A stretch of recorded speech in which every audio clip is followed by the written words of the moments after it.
Le 8 juin Saint Norbert, évêque et confesseur. L'Esprit divin multiplie les secours sur la route de l'Église. Il semble vouloir nous montrer aujourd'hui que la puissance de son action ne doit point s'amoindrir avec les années. Voici que 12 siècles après sa venue, éclatent dans le monde les mêmes miracles de conversion et de grâce qui signalèrent son glorieux avènement du ciel en terre. Norbert, qui porte en ses veines le sang des empereurs et des rois, s'est vu convié surnaturellement, dès le sein de sa mère Edwige, à une noblesse plus haute. Et cependant, 33 années d'une vie qui n'en doit guère compter plus de 50, ont été données par lui sans réserve au plaisir. Il est temps pour l'Esprit divin de hâter sa conquête. Un jour, dans un orage soudainement survenu, la foudre tombe au-devant du prodigue. Elle le précipite de son cheval, et creuse un abîme entre lui et le but où le porte une soif inassouvie de vanité qui n'arrive point à combler le vide de son cœur. Alors, au plus intime de son âme retentit la voix qu'entendit Saul sur le chemin de Damas, « Norbert, où vas-tu » Et le miséricordieux dialogue continue entre Dieu et ce nouveau Paul. « Seigneur, que voulez-vous que je fasse ? Éloigne-toi du mal, et fais le bien, cherche la paix et poursuis-la. » 20 ans après, Norbert est au ciel, occupant parmi les pontifes un trône illustre, et rayonnant de l'éclat qui marque dans la patrie les fondateurs des grands ordres religieux.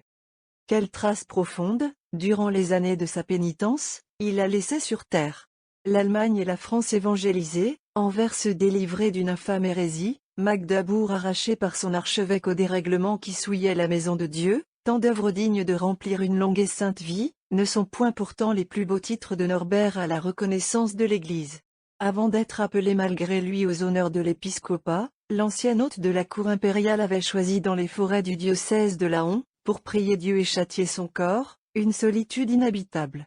Mais bientôt Prémontré a vu ces marécages envahis par des multitudes.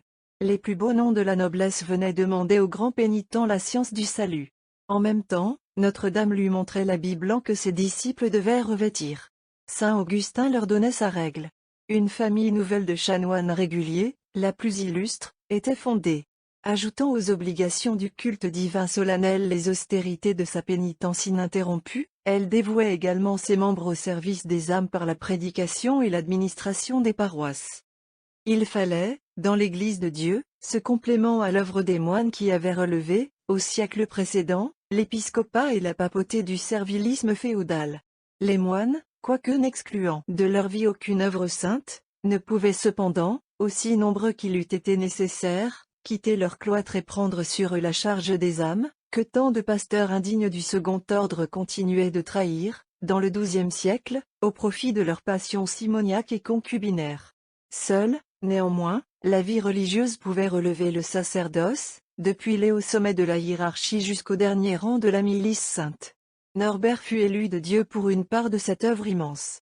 Et l'importance de sa mission explique la prodigalité sublime avec laquelle l'Esprit Saint multiplia autour de lui les vocations. Le nombre et la rapidité des fondations permirent de porter bientôt partout le secours. L'Orient lui-même vit presque aussitôt se lever sur lui la lumière de Prémontré.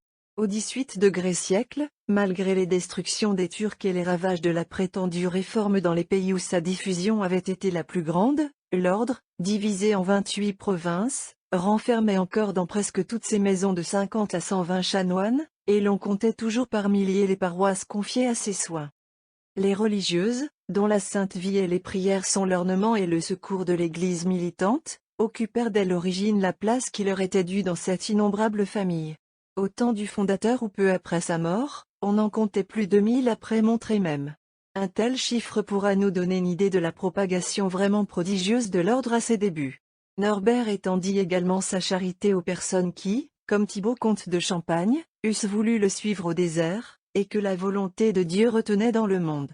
Il préluda aux pieuses associations que nous verrons Saint Dominique et Saint François organiser, au siècle suivant, sous le nom de tiers-ordre. Voici la notice consacrée dans la Sainte Liturgie à ce grand serviteur de l'Église et des âmes. Norbert, issu de nobles parents, reçut dans sa jeunesse une éducation distinguée. Placé ensuite à la cour de l'empereur, il méprisa les attraits du monde, et voulut être enrôlé dans la milice ecclésiastique. Après avoir reçu les saints ordres, il renonça au luxe et à la commodité des habits, et, couvert d'une melotte de peau, il se livra tout entier à la prédication de la parole de Dieu. Ayant renoncé pareillement aux revenus ecclésiastiques dont il jouissait et qui étaient considérables, il distribua de plus son patrimoine aux pauvres, et entreprit un genre de vie d'une austérité admirable, ne faisant qu'un seul repas par jour qu'il prenait sur le soir et qui ne consistait qu'en mets permis pour le carême, marchant nu-pieds et ne portant que des habits usés dans les rigueurs même de l'hiver. En retour, il fut puissant en œuvre et en parole, et ramena en nombre immense les hérétiques à la foi, les pécheurs à la pénitence, les ennemis à la paix et à la concorde. Étant à Laon, et l'évêque l'avant prié de ne pas s'éloigner de son diocèse, il se choisit une solitude dans le lieu qui était appelé Prémontré. Avec 13 compagnons qui l'y réunit, il institua l'ordre de Prémontré, après avoir reçu de saint Augustin dans une vision divine la règle qu'il devait suivre.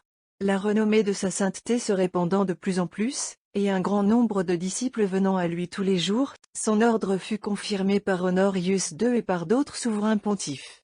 On construisit pour lui un grand nombre de monastères, et il se propagea d'une manière admirable. Ayant été appelé à Anvers, Norbert détruisit dans cette ville la coupable hérésie de Tanquelin. Il fut illustré par le don de prophétie et celui des miracles. À la fin, ayant été élevé, malgré ses refus, sur le siège archiépiscopal de Magdebourg, il y soutint avec constance la discipline ecclésiastique, principalement le célibat. Au concile de Reims, il se montra un excellent appui d'Innocent II, et, se rendant à Rome avec d'autres évêques, il réprima le schisme de Pierre de Léon. Enfin cet homme de Dieu, rempli du Saint-Esprit et chargé de mérite, s'endormit dans le Seigneur à Magdebourg, l'an du salut 1134, le 6 de juin. Vous sûtes racheter le temps comme il convenait, ô Norbert, en ces jours mauvais où vous-même, entraîné par l'exemple de la multitude insensée, aviez frustré Dieu si longtemps dans ses desseins d'amour. Les années refusées par vous d'abord au service du seul vrai maître du monde lui sont revenues multipliées à l'infini, augmentées de toutes celles que lui ont données vos fils et vos filles.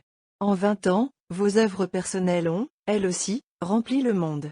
Le schisme abattu, l'hérésie terrassée pour la plus grande gloire du divin sacrement qu'elle attaquait dès lors, les droits de l'Église revendiqués intrépidement sur les princes de ce monde et tous les détenteurs injustes, le sacerdoce rendu à sa pureté première, la vie chrétienne affermie sur ses véritables fondements qui sont la prière et la pénitence, tant de triomphes en si peu d'années, sont dus à la générosité qui vous empêcha de regarder en arrière, même un instant, du jour où l'Esprit Saint toucha votre cœur.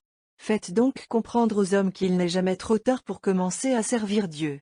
Fût-on, comme vous, déjà sur le soir de la vie, ce qu'il reste de temps suffit à faire de nous des saints, si nous donnons pleinement ce reste au ciel. Foi et patience furent vos vertus chéries. Répandez-les sur notre triste siècle, qui ne sait plus que douter et que jouir en allant stupidement à l'abîme.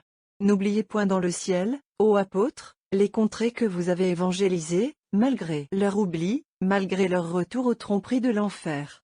Saint Pontife, Magdebourg a perdu l'antique foi, et avec elle le dépôt qu'elle ne méritait plus de votre saint corps.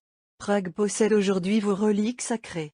En bénissant l'hospitalière cité, priez pour la ville ingrate qui n'a pas su garder son double trésor. Enfin, ô fondateur de Prémontré, souriez à la France qui se réclame de votre plus pure gloire.